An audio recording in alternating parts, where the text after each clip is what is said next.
In Perth, the evening of 2009 looked ordinary. Workers left office towers, taxis lined Murray Street, and a mild wind carried salt from the coast. Daniel Kerrigan never came home. His car sat untouched in a basement garage, engine cooled, doors locked. Inside the boot lay his laptop, still powered, its screen locked behind layers of encryption. Police logged the scene, filed their reports, and marked his name as another disappearance with no immediate answers.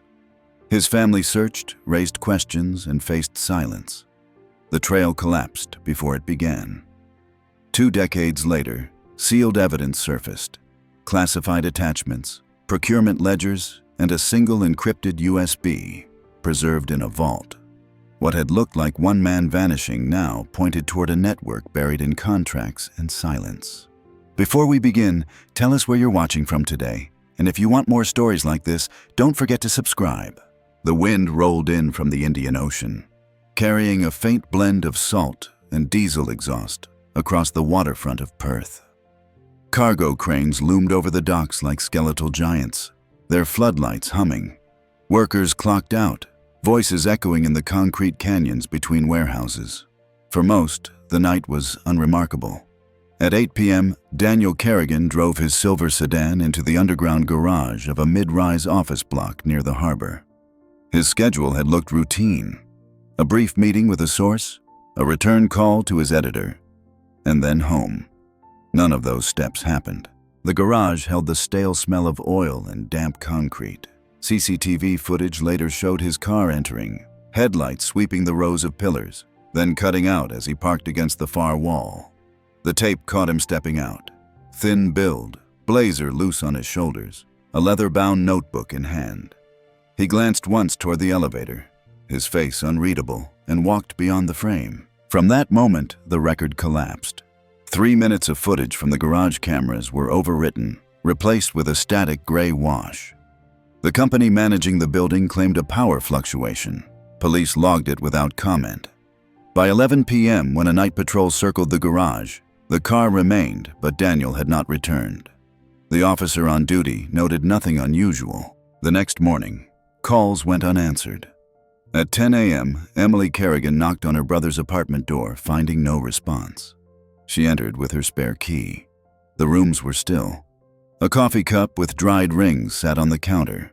A stack of newsprint clippings lay across his desk, half of them marked in red pen, others folded into envelopes with no labels. His phone, wallet, and overnight bag were absent. The absence felt abrupt, as if he had left mid-thought. Emily filed the missing person report at noon. Detective Mark Ridley arrived with 2 uniformed officers to examine the garage. Fluorescent lights buzzed above as they approached Daniel's car. The sedan looked untouched. Doors locked, windows intact, keys absent. Ridley's notebook recorded the odometer, fuel gauge, and tire positions. When they opened the boot, a glow reflected against the metal lid. Daniel's laptop sat inside, screen dark but the power light blinking. Its casing bore a shallow dent at the corner, perhaps dropped. Investigators attempted to access it, greeted only with a password prompt. The machine was logged, bagged, and tagged. Evidence technicians moved slowly across the garage. Dust clung to their gloves. One paused at the rear bumper, brushing aside a faint streak of grit. A partial shoe impression lay nearby on the concrete floor, incomplete but visible in angled light. Photographs were taken, the outline measured, the fragments sealed in a paper envelope. On the official report, the entry read simply, "Indeterminate footwear residue." Emily stood outside the cordon tape, her posture taut, arms folded against the draft. She noticed what officers overlooked.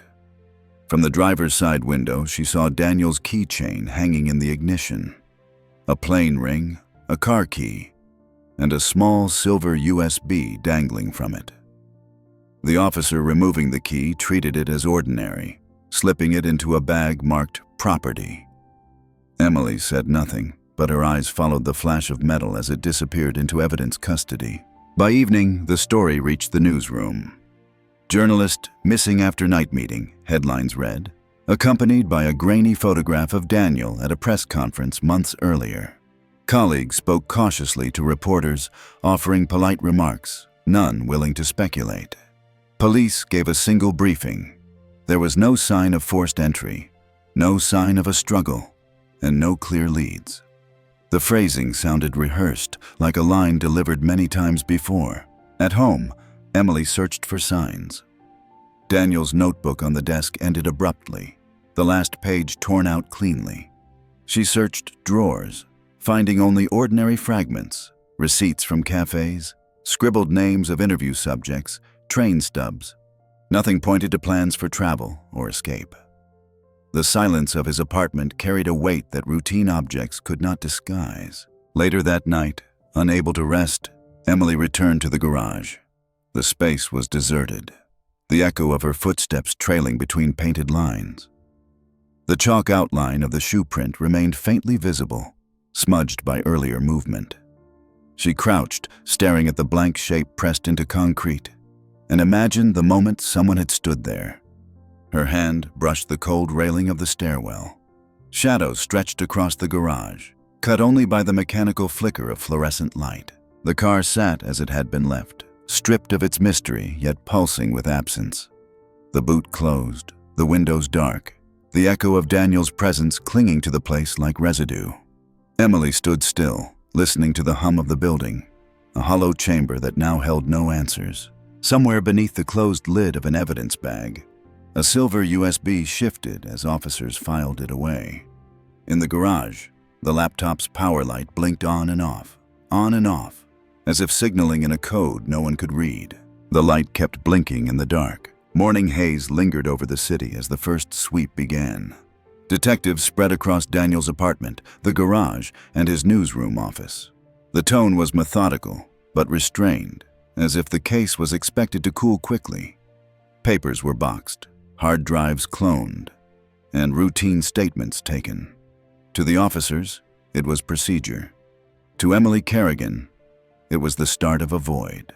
The apartment offered nothing decisive. A torn page still missing from his notebook left no trail. The coffee cup remained, its ring of residue dark on the counter. Police bagged it as a token gesture. At his desk, folders of procurement records from Horizon Industries surfaced. The company's name appeared in several of his recent drafts, but investigators did not linger. They marked it as background material, no more. In the garage, forensic teams double-checked. The laptop was transferred to digital crime specialists, who noted its unusual encryption layers. One technician said the operating system did not resemble standard builds. They attempted entry, failed, and logged the machine for further study. The official summary reduced it to encrypted laptop, access pending. The shoe print, faint and partial, was cataloged but marked low priority. CCTV footage remained a point of quiet debate. 3 minutes of overwritten video, precisely between Daniel walking out of frame and the moment a cleaner passed by. Building management claimed a power drop at 8:05 p.m. The logs, however, showed no such outage. Ridley asked for backups. The response came. Backups had also failed. The explanation was accepted on paper, if not in silence. Emily walked the hallway outside the police interview rooms. Colleagues of her brother arrived, voices lowered. One mentioned Daniel had spoken about waste contracts on the docks, industrial solvents moving without oversight. Another recalled him saying he expected a confrontation. Their words fell into reports, but none of it tied to a clear lead. Late afternoon, an officer knocked on Emily's door carrying a small evidence bag. Inside lay the silver USB from Daniel's keychain. "No data," he said flatly. "It's empty, nothing on it." She stared at it, unwilling to believe. Something so plain had been with him every day. Now it was reduced to a blank device, wiped of meaning. She held the bag to the light, watching scratches glint across its surface. The press released a second headline. "Reporter missing, no foul play suspected." The phrasing was clinical, the subtext dismissive. Emily read it in silence, her expression fixed. She remembered her brother's voice, saying once that stories buried themselves in paper trails, waiting to be uncovered. Now he was gone, and all that remained were scraps of routine and a laptop no one could open. That night she sat at his desk, searching through the folders he had left behind. Receipts from a riverside cafe, dated 1 week earlier. A note scribbled on the back of a train stub. 8 p.m., dockside, confirm. She pressed the paper flat, tracing the line of his handwriting with her finger. Beside the notebook lay a pen, its cap chewed, its barrel ink-stained. Ordinary objects, but all of them waiting. At 10:03 p.m., unable to rest, she spread the documents across the table, arranging them in rows as if they might align into meaning. A single sheet caught her attention, folded twice, lodged between other pages. When she opened it, the bottom corner was missing, torn jagged. The text ended abruptly, mid-sentence. The missing fragment matched the outline of the page taken from his notebook. The room grew still. She imagined her brother tearing the page in haste, slipping it into his pocket on the night he disappeared. The remainder lay in her hands, an incomplete message. Police had missed it, or overlooked it during their sweep. She set it beside the USB, watching two pieces of absence sit together. In the city garage, under dim fluorescent light, officers closed the case scene for the night. Chalk marks faded. Evidence tape fluttered in the draft. The car remained impounded, stripped of valuables. The echo of footsteps vanished into the stairwell. The search had begun, but the trail already felt broken. The torn page lay silent on her desk. The investigation widened, but its progress was hesitant, like water seeping through cracks without direction. Detective Mark Ridley walked the length of the precinct's interview corridor, his shoes tapping on linoleum, carrying Daniel's case file under his arm. He had handled dozens of disappearances in his career, most fading into unsolved shelves, but this one carried an unusual silence. The gaps were too clean, the records too precise. Daniel's colleagues spoke in measured tones. One described him as restless, prone to chasing leads late into the night. Another admitted he had been fixated on Horizon Industries, a company contracted to manage industrial waste across Western Australia. The name appeared in several of his recent drafts. When pressed, they spoke of rumors, shipments leaving docks at odd hours, safety reports filed but not enforced, contracts hidden within layers of subsidiaries. Ridley listened, pen scratching across his notebook, though each statement was hedged with caution, as if the words themselves carried risk. Emily waited outside the room, her hands gripping a folder of her brother's notes. She was not part of the investigation, not officially, but Ridley allowed her to sit in for brief moments. Her presence unsettled some interviewees. They glanced at her, lowered their voices, and folded their arms across their chests. Later that week, an email reached Emily's inbox from an address she did not recognize. No subject line, only a single attachment labeled extract.data. She tried to open it on her home computer. The screen flashed error messages, then froze. She forwarded it to the detectives, who filed it under unreadable data fragment. The file carried no sender information, no traceable origin. Its presence deepened her unease. Ridley reviewed Daniel's belongings again. In his satchel, he found a half-filled notebook, pages crowded with cramped handwriting.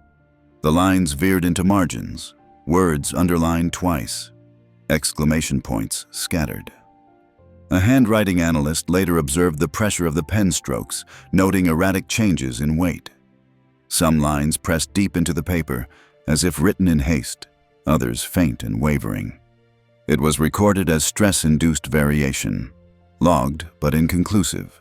Among the notebook entries was a drawing, a rough sketch of a warehouse, numbers scrawled along one side. The image carried a sense of urgency. On the back page, folded into the spine, Ridley found an envelope without return address.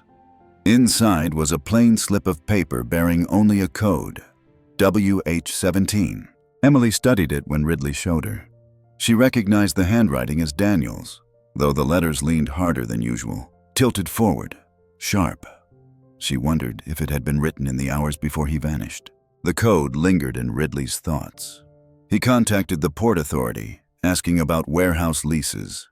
One number matched, Warehouse 17, near the industrial docks, registered to a subcontractor of Horizon Industries. The paperwork was dry, but the alignment unsettled him. That evening, Emily returned to Daniel's apartment.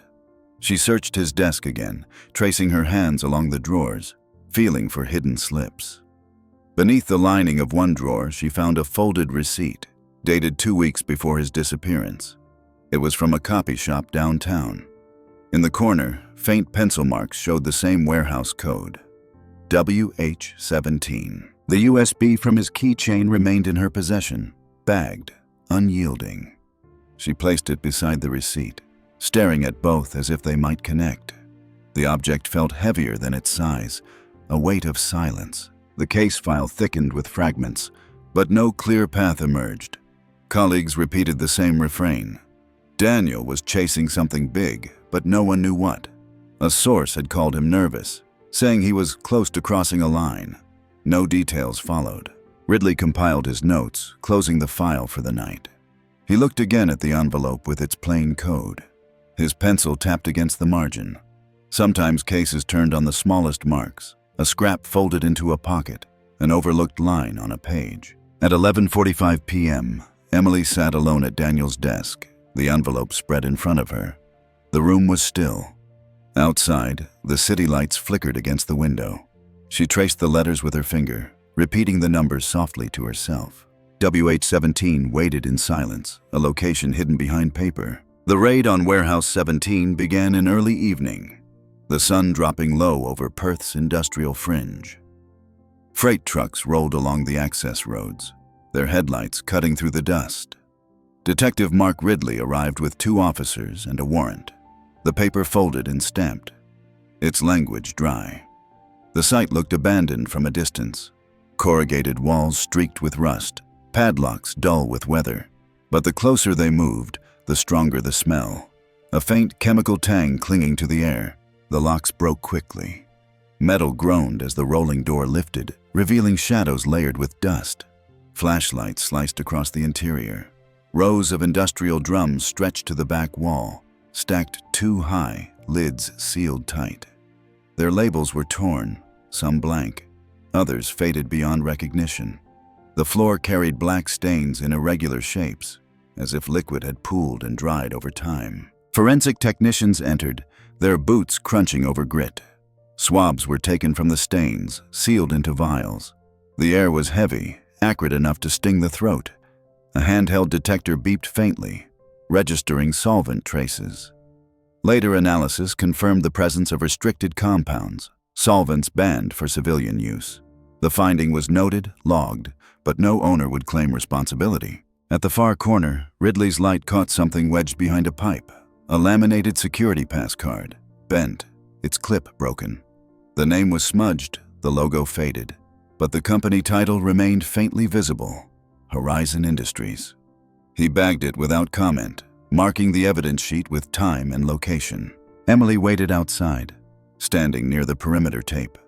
The warehouse loomed behind her like a hollow chest.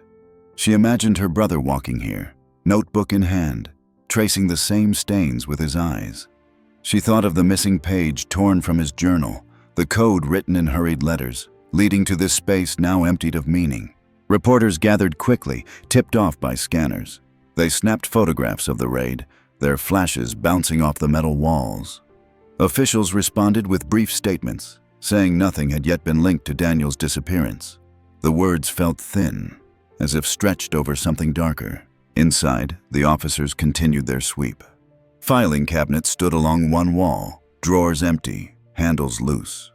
Dust lined the surfaces, except for one rectangular space where something had once rested. No one could say what had been removed. The absence itself felt like an answer. Ridley paced the length of the warehouse, noting each detail in his pocketbook. His eyes returned often to the drums, their sealed lids reflecting light in dull arcs. The air smelled of solvents and rust, a mixture that lingered long after the team stepped back into the fading daylight. Emily followed Ridley toward the cars.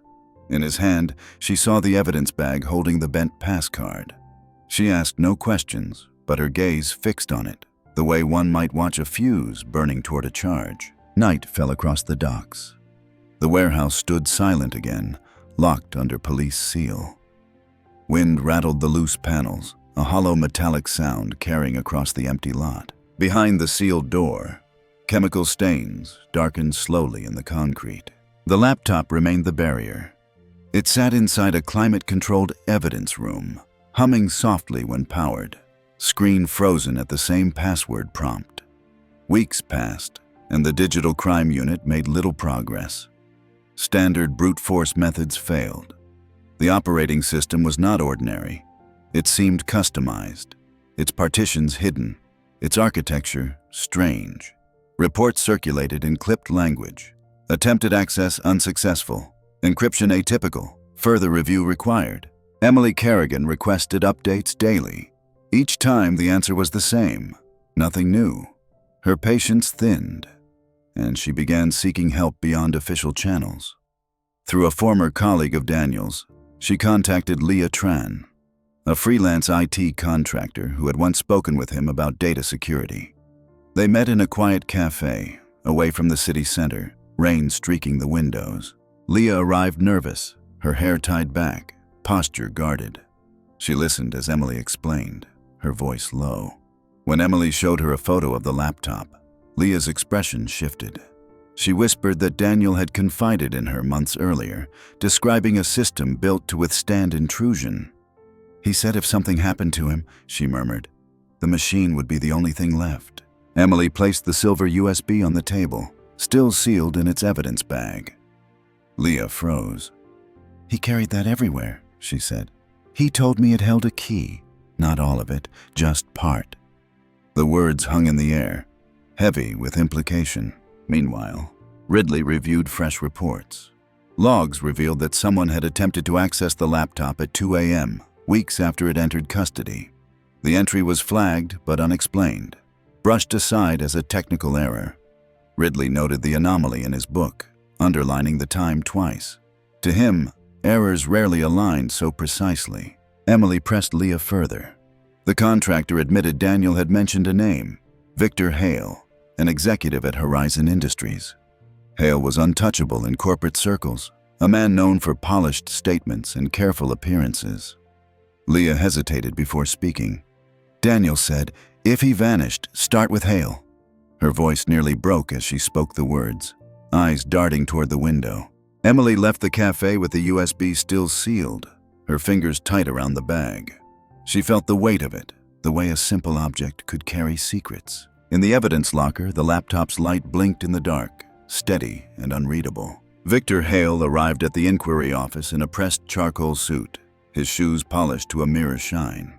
Cameras swiveled as he stepped from his car, flanked by aides who carried thin leather folders. His expression was calm, measured. A man used to questions and well-rehearsed in the art of denial. Detective Ridley sat across from him in a plain room lined with gray acoustic panels. The conversation was clipped. Hale admitted to overseeing waste management contracts through Horizon Industries. He denied any personal knowledge of Daniel Kerrigan. He spoke of compliance standards, environmental audits, and community responsibility. His voice carried the practiced cadence of corporate statements. Ridley shifted the topic to travel records. Airline logs showed Hale had flown into Perth the night Daniel vanished. His official itinerary claimed Sydney meetings, yet the boarding stub collected at the gate placed him on a Perth-bound flight.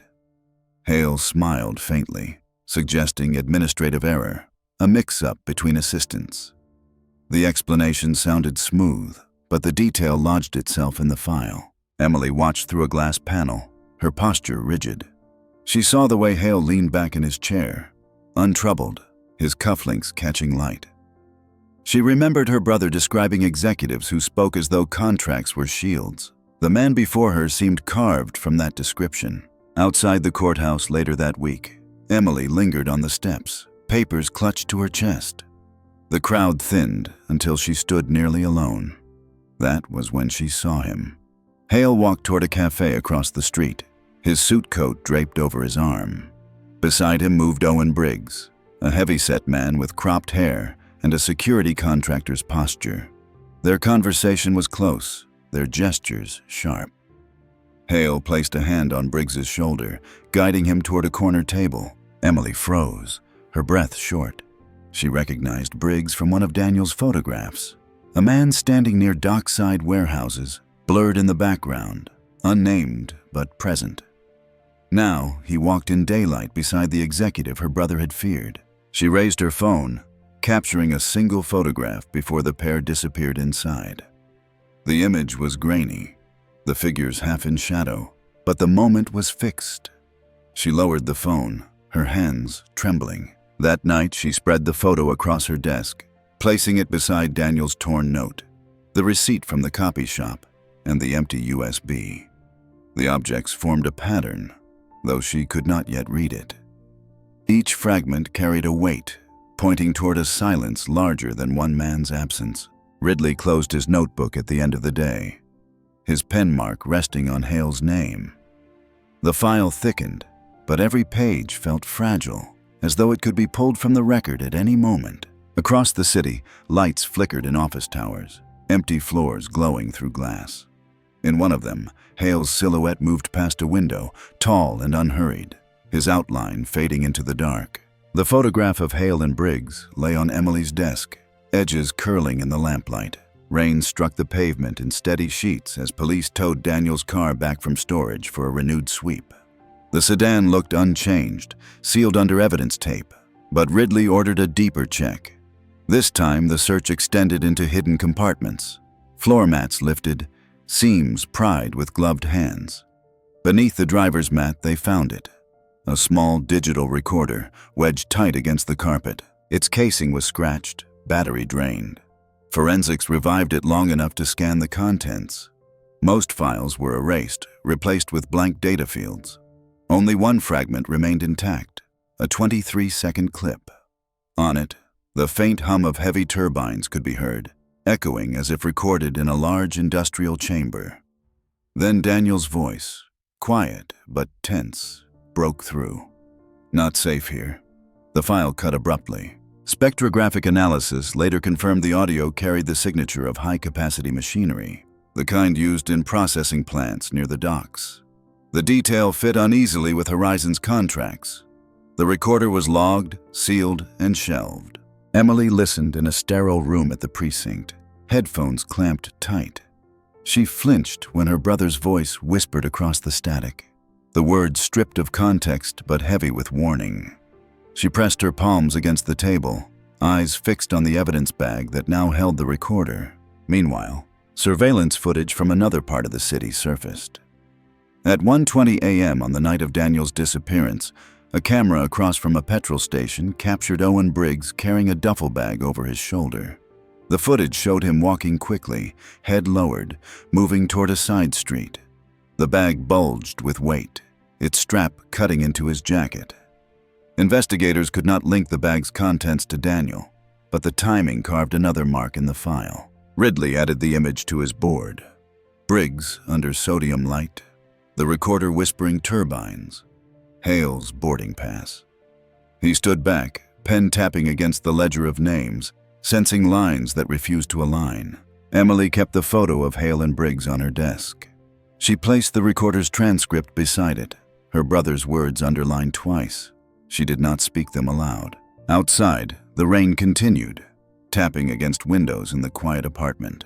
The turbines roared on inside the fragment, unending. Detective Ridley called Owen Briggs in for questioning, the heavy-set man filling the interview chair with arms folded tight across his chest. His answers came short, clipped, carried with a tone of defiance. He admitted to knowing Victor Hale through contract work, denied ever meeting Daniel Kerrigan, and dismissed the photograph of himself with Hale as coincidence.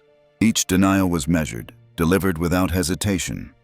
Ridley leaned forward, pencil tapping against his notepad, but Briggs's face remained unmoved. Emily sat outside in the corridor, listening through the glass as fragments of the exchange reached her. The sight of Briggs unsettled her. She remembered the blurred figure in Daniel's old photograph, a shadow near the warehouses. Now that shadow sat under fluorescent light, smirking faintly, deflecting questions. Later that evening, Emily parked her car near the docks and waited. The air smelled of salt and diesel. Hours passed as she watched the gates. At midnight, Briggs emerged from a side door, carrying a backpack slung over one shoulder. He glanced once up the street, then disappeared into a waiting van. The moment was quick, but enough to harden Emily's resolve. Days later, Leah Tran contacted her in secret. They met again, this time in a deserted library reading room. Leah's eyes darted to every corner before she spoke. From her jacket, she pulled a small USB drive, scratched and worn. "This," she whispered, "is part of the key." She slid it across the table. "Daniel gave me fragments, said never to keep them together. But if he's gone, someone has to try." Emily hesitated, staring at the device. The metal surface reflected the dim light, eerily similar to the one from Daniel's keychain. Ridley later examined it, logging it carefully. Forensics dusted the drive, lifting a single clear fingerprint. The print matched Daniel, but the timestamp from the internal memory suggested it had been handled one day after his official disappearance. The discrepancy unsettled everyone who read the report. When connected, the drive revealed partial decryption keys, enough to open a ledger file on Daniel's laptop. Though most entries were still scrambled, the visible fragments showed dates, amounts written in words, and initials. The pattern suggested payments routed offshore, yet the context remained hidden. Emily printed the ledger page and laid it out across her desk beside the torn notebook sheet and the photograph of Hale with Briggs. The items aligned into a silent map. Objects ordinary on their own, but together pointing toward a truth locked beyond reach. Night settled heavy over the city. In a quiet evidence room, the laptop blinked its steady light, waiting for the rest of the key. The ledger scrolled lines of names, half visible, half erased. The decrypted fragments spread across Ridley's desk like puzzle pieces cut from different boxes. The ledger carried dates aligned with offshore transfers, the amounts spelled out carefully in words: 50,000, 120,000, 200,000. Each entry listed initials, some repeated, some new. Many corresponded with subcontractors tied loosely to Horizon Industries. Cross-checking revealed a darker echo. Several of those names appeared in older police records, not as companies, but as individuals linked to unresolved disappearances across Western Australia. Forensic handwriting analysts examined the contracts. Their report was quiet but firm. Multiple signatures belonged to the same hand, disguised with shifts in slant and pressure. A single writer had signed under 3 different names. The detail slid into the file, its significance unspoken, its implications obvious. Emily read the pages at her kitchen table. The words blurred under the lamp, the ink pressed heavy into the paper. She imagined Daniel sitting in this same light, chasing the same lines, his pen underlining amounts he knew could ruin reputations. Her fingers brushed the silver USB, its scratched casing now a central piece of the story. Ridley pushed for warrants, but resistance grew. Requests for expanded searches met delays. Higher offices sent replies marked insufficient grounds. At one point, a superior leaned on his desk and said quietly, "Drop the Horizon line. There's no case."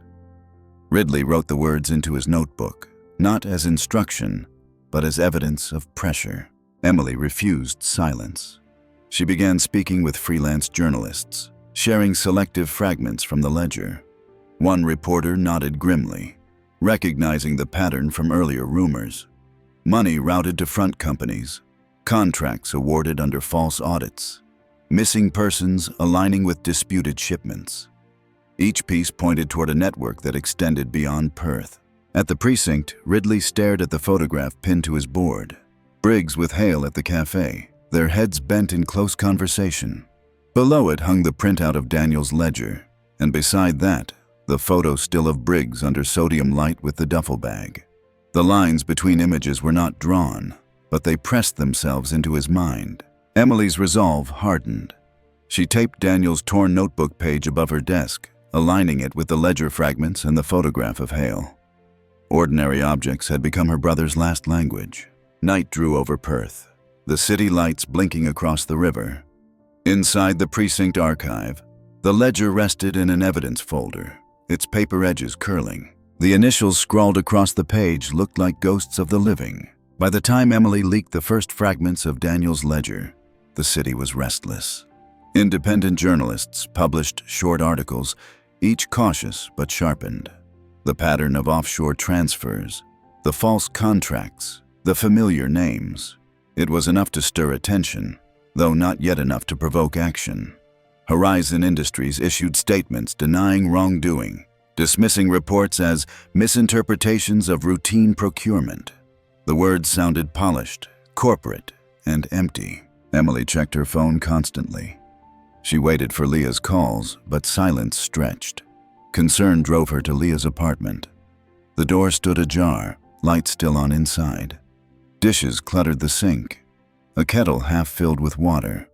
A suitcase lay open on the bed, clothes folded but not packed fully.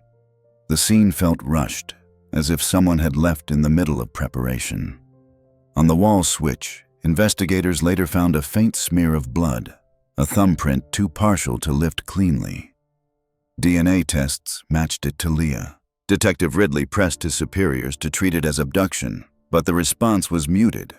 Officially, Leah was listed as missing. Unofficially, whispers carried through the corridors. She had fled, frightened, unwilling to continue. Ridley did not believe it. At midnight, inside the evidence locker, the impossible occurred. Daniel's laptop flickered to life.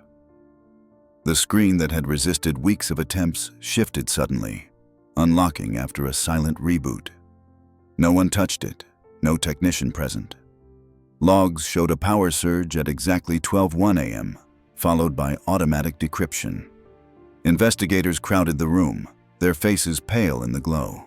The contents spilled open. Directories unfolded, each labeled with mundane titles: invoices, reports, memos. Inside, files carried far more weight. Scanned contracts, private correspondence, photographs of docks at night, and surveillance stills of men meeting in warehouses. The machine had been waiting, locked until the right sequence of conditions aligned. Emily heard the news from Ridley before dawn. She sat at her brother's desk, staring at the silver USB still sealed in plastic. She wondered if the blinking light from the laptop had been some form of signal, a message designed to outlast him. Meanwhile, outside Horizon's headquarters, Hale exited the building under floodlight glare. Reporters shouted questions, their cameras flashing. He gave no answers, only the calm lift of a hand as he entered his car. The vehicle pulled into darkness, taillights swallowed by the city. Emily closed her eyes and imagined Daniel hunched over his laptop, typing through the night, arranging files he knew might one day speak for him. The screen glowed in silence, a vault suddenly open. The unlocked laptop revealed far more than anyone expected. Nested folders held not just contracts, but entire chains of correspondence. Memos detailed waste shipments routed through Shell subsidiaries. Invoices signed with initials matching those in Daniel's ledger. Timestamps aligned with nights he had vanished into the docks, quietly recording transactions others wanted buried. Among the files were photographs Daniel must have taken himself.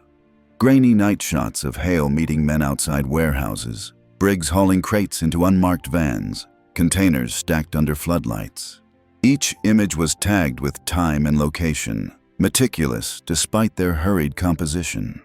Alongside them, Daniel stored fragments of surveillance logs, copies of government memos, and emails marked with red banners, classified communication between Horizon executives and federal liaisons. Ridley sat in the evidence room, his pen poised above the chain of custody log. He faced a choice. If the material leaked uncontrolled, it could be discredited as fabrication. But if it remained hidden, it would be erased. He signed the form, sealing the laptop into an evidence pack marked for federal inquiry. His name joined the chain, a quiet risk scratched in ink. Emily watched from the doorway. The glow of the screen reflected on her face, pale and strained. She said nothing, only nodded once, her hand gripping the back of a chair. At dawn, a task force moved quietly. Hale's townhouse stood silent on a tree-lined street. Officers surrounded the gates as first light crept over rooftops. Hale emerged minutes later, still in nightclothes, his expression composed. He did not resist as cuffs closed around his wrists. Cameras caught the moment, his head lowered, his silence deliberate. The arrest rippled outward. News outlets ran headlines of "Corporate Executive Detained in Missing Journalist Case." Commentators speculated on systemic corruption, government ties, hidden ledgers. Yet beneath the noise lay an unease.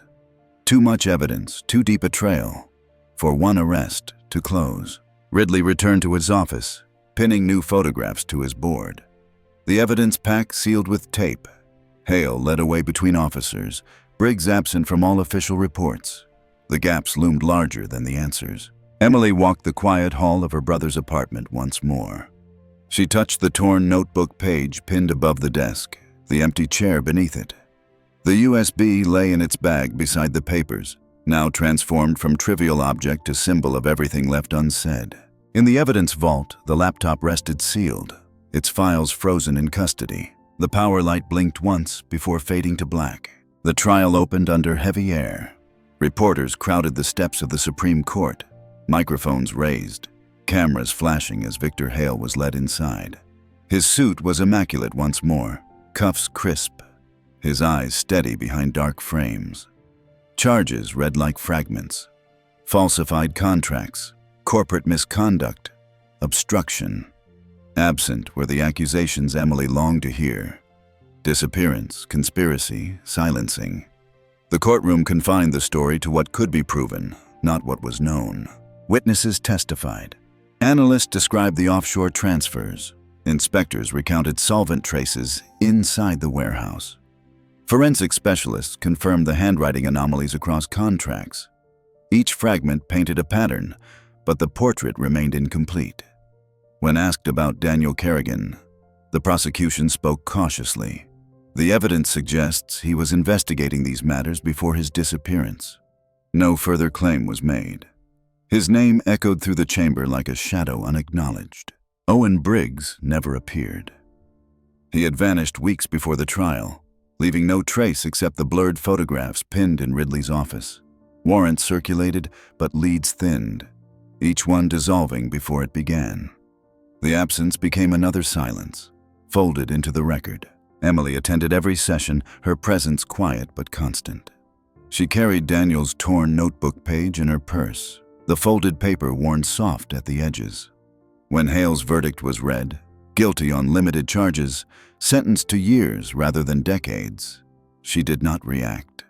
The crowd murmured, journalists scribbled, the gavel struck. Justice had been delivered in name only. After the trial, she walked through the evidence exhibit. Objects lay displayed in sealed cases, the laptop locked under glare, the chemical swabs labeled with dates, the photograph of the duffel bag blurred under sodium light. And there, under glass, rested the silver USB, scratched, ordinary, weightless to anyone else. For her, it was Daniel's voice, silenced but still present, an artifact of everything he had carried into the dark. Detective Ridley closed his case file months later. He wrote the final note with a blunt pencil. Conviction achieved. Network exposure incomplete. Subject Briggs unlocated. He slid the folder into the archive drawer, the sound hollow as it shut. That night, Emily stood outside the courthouse, the city stretching behind her. Neon reflected across wet pavement, rain falling in fine mist. She imagined Daniel's hand tearing the page from his notebook, slipping it into his pocket before stepping into the garage. The echo of his absence carried through every ordinary object left behind. Inside the evidence vault, a single light blinked above the sealed shelves. It glowed red, steady against the dark, as if marking what remained hidden. The ledger was closed, but the network endured.